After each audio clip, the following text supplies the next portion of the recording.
Welcome children. Today we learn the difference between a small village and a big city. Hi, I am Priya. I live in a small village. The houses are close together. There are small lanes between the houses. There are many plants and trees around the houses.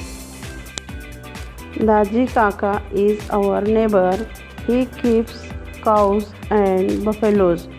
He milks them every day. We buy milk from him. It's nice and fresh and warm. Hi, I am Ria. I live in a big city.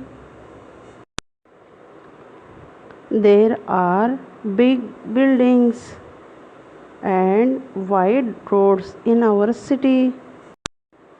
Buses, cars, bikes. There's a lot of traffic in the city.